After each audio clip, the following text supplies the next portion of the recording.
that he could end up getting traded this upcoming offseason, right? Lakers are actively trying to work out a deal for him. First one that many people want to see happen is the Buddy Hield and Miles Turner deal, right? But currently, the Indiana Pacers are asking for far too much, and unless they're willing to bring the price down, well then, it doesn't make a lot of sense to go that route. So the next route would be to trade with the Utah Jazz. Well, it has been revealed what the Lakers want from the Jazz, at least based on this report. We don't know for sure. This is kind of what's just being thrown out there. But we got a report earlier today that says the Lakers are interested in the veterans of Jordan Clarkson, Mike Conley, and Bojan Bogdanovic. Now, here's the thing. Some of these guys, yes, two of these three are probably going to the Lakers just because of salary and things like that. These three in together, absolutely not. There's no way the Lakers... We already have enough small guards, enough guards, period. We don't need any more guards. And I'll break down why I don't think these guys in general should be going to the Lakers. But very likely, the Lakers are going to have to take a Mike Conley or Jordan Clarkson along with Bogdanovic and then, a Beasley or something like that. But if you're trying to get these three, unless you're not giving up draft picks at all... Like, if they're willing to just give you these guys just because, remember, Utah Jazz have to unload players. They have to move off of contracts. And guys, because they have like 20 players because of all of the 3, 4, 2-for-1 swaps that they've done with the various trades, from the Patrick Beverley trade to the Rudy Gobert trade to the most recent Donovan Mitchell trade. They were all one player for multiple player trades. So Utah has just a ton of players. And a lot of these veterans need to be traded. Now, the beauty of the Lakers is they have Russell Westbrook's contract, right? So you can do a 4-for-1 trade swap. I mean, realistically, not saying that this trade would happen, but realistically, the Jazz, if they just want to unload players, they could do, say, Mike Conley, Bojan Bogdanovic, Malik Beasley, and Jared Vanderbilt. Not saying that that is what the trade is going to look like or what's going to happen, but they need to move about 5 players. And you could get 4 just moved immediately in the Westbrook deal. So that's why the Jazz see Westbrook and the Lakers as a valuable destination. Now, this report is that the Lakers value these vets. Not necessarily that they value all 3 of them together in a potential trade. Not that they, want to get all 3 of them, but maybe it's just like one of them. Maybe they just want, Bojan. Now, we know that they want Bogdanovic. Again, unfortunately, you're probably going to have to take Jordan Clarkson or you're going to have to take Mike Conley. So to you personally, that just is a question for you in the comments. Which one of those 2 would you rather have? I think there's arguments for both and there's, complaints for both, no matter how you shake it. Bogdanovic is the guy that the Lakers want. He could play the wing. He could be your starter, knock down threes. He's not the best defender, but he at least tries, which is good, which is what's important. But he is a dead-eye shooter and a guy that can, knock down some three-point shots, which the Lakers desperately need. Jordan Clarkson and Mike Conley can do the same thing, but, there's still a lot of concerns. One with age, one with just the inefficiency. And we just dealt with a Russell Westbrook who is extremely inefficient. Do we want to get back into those efficiencies? Now, I do think the Lakers likely try to go get a Beasley.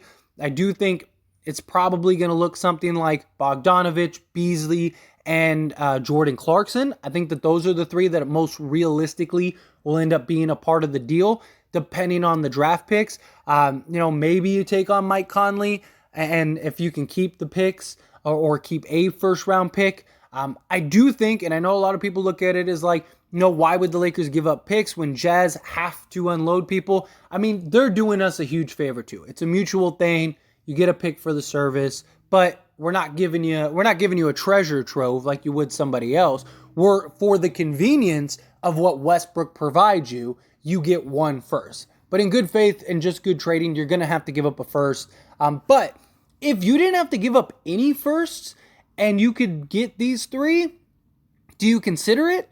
It's another question for you down in the comment section. Like, if you could get Clarkson, Conley, and Bogdanovic, but you don't have to give up any draft picks, you just these 3 straight up for Westbrook, would you do that deal? I don't think I would. There's a part of me that says, like, hey, if you don't have to do both picks, maybe. Because Clarkson isn't on a terrible contract. It's just, again, his inefficiency. And then Mike Conley, if you have your draft picks, you could easily move off of him. But I don't know. Again, question for you down in the comment section below. But getting into each of these, Mike Conley, biggest concern is his age, right? He's just older.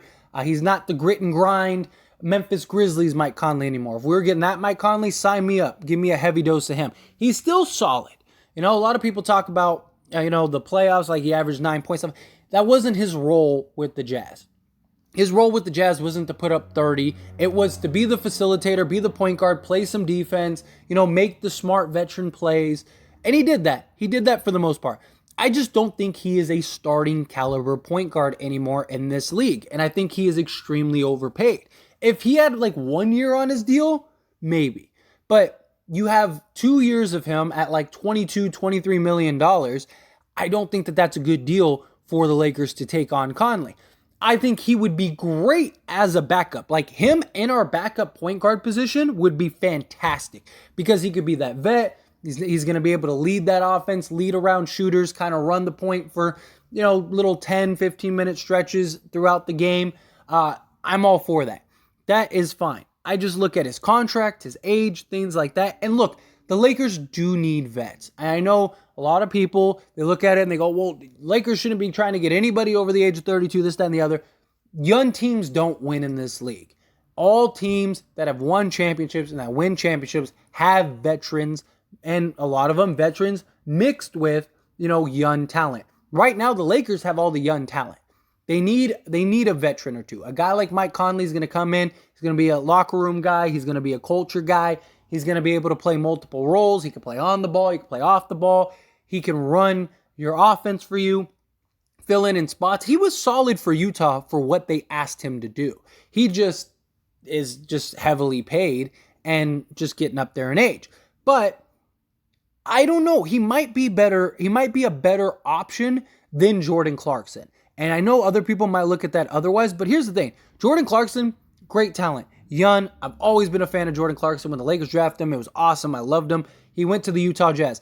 Problem with the Utah Jazz is that he developed this habit because of the Jazz to just have a green light to just jack up shots and do whatever you want. If you actually watch Jordan Clarkson play on Utah, he is extremely hit or miss and takes some of the worst shots I've ever seen. I mean, seriously, he is a shot chucker. He is literally a black hole on the Utah Jazz. Is he going to be able to break that habit? Now, he is a microwave scorer. He can go get you a bucket. He could be valuable. But here's the thing. You already have Kendrick Nunn that does everything Jordan Clarkson does, but better. And he shoots a 38% three-point shot last time he played. Now, there are concerns and questions with Kendrick Nunn. And a big thing about Jordan Clarkson is that at least Jordan Clarkson would give you some of that insurance, right? It'd give you some of that in case Nunn doesn't play. But I don't think we need any more undersized guards. I think we have plenty of guards, plenty of undersized guards. Even if we trade, say, Russell Westbrook, we still have nothing but undersized guys. And you got to remember, LeBron's going to play point guard 90% of the time. And so I would rather have a guy like Mike Conley because he's not, you don't need somebody to be a shot chucker. Mike Conley can knock down the three ball. He can orchestrate. He's going to make the veteran plays. He's going to make the smart plays. He's going to play some defense. Jordan Clarkson doesn't play any defense. At least Mike Conley's going to try to play some solid defense. He's still got it in him a little bit in spots. I don't know. If it wasn't for his contract, I would take Mike Conley in a heartbeat with the Lakers. Problem is Jordan Clarkson's on a reasonable contract. He's making like $13 million a year. That's a pretty good contract, and it would be easier to move his contract than it would be, say, a Mike Conley if you have to give up your picks, right? Again, I think what ends up happening if this trade goes through is it's Jordan Clarkson, Bogdanovic, and Beasley. Those are the three that I think the Lakers end up getting, but I really hope they don't go the route of getting all three of these guys. Now, Bogdanovic, he provides everything the Lakers need. Big body, size, knockdown threes. Not the greatest defender in the world, but you can't get everything. These are role guys. This is a guy, again, a veteran guy that can heat it up. We've seen him put up, 25, 30-point games. He's not somebody that's going to do it regularly, but if he can do it here and there, hit big shots, knock down big jumpers, we need shooting desperately, and he provides that shooting.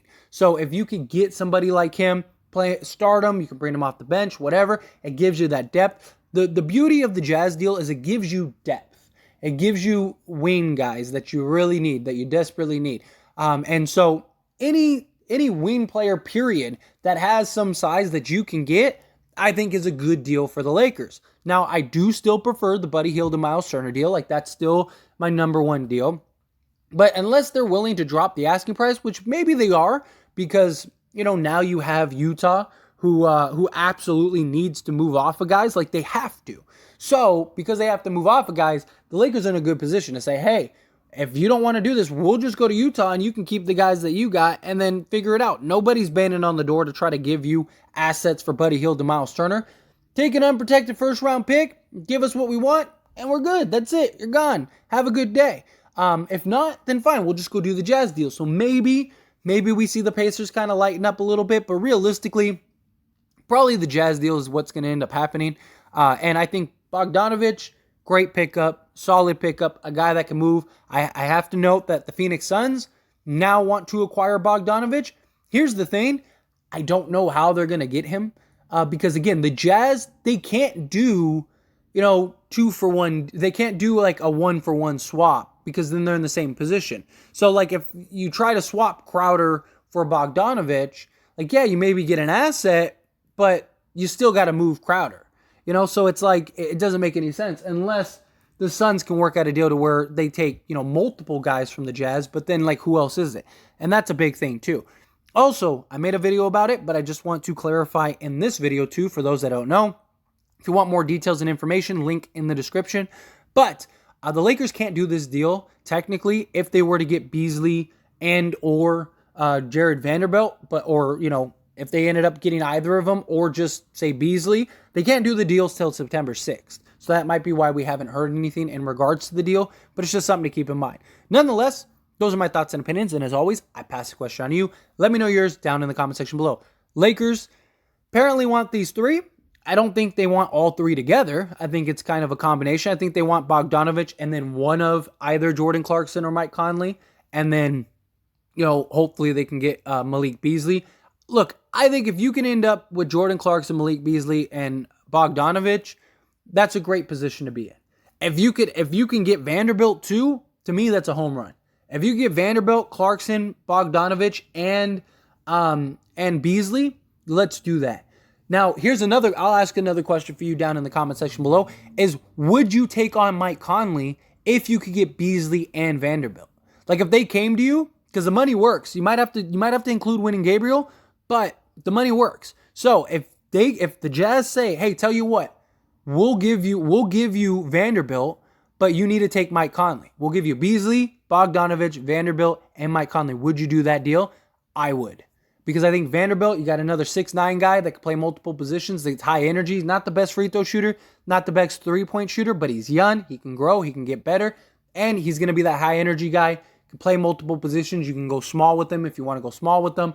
I think that would be huge. Beasley, he can, play the 2, play the 3, get that shooter, 3-and-D player. You get Mike Conley, a veteran, solid guard that can play on the ball, off the ball, can really be a leader to that team, which I love. And then Bogdanovic, you get a big wing, knock down shots, this, that, and the other. Great position to be in. What do you think? Let me know your thoughts and opinions down in the comment section. That being said, hit that like button. Helps me out a lot. Lets me know you enjoy these types of videos, and I truly appreciate it. If you're not subscribed to the channel, hit that subscribe button, followed by the bell notification. Stay up to date with all things sports. Join this wonderful community and all of our discussions. I'll see you all in the next one. Thank you.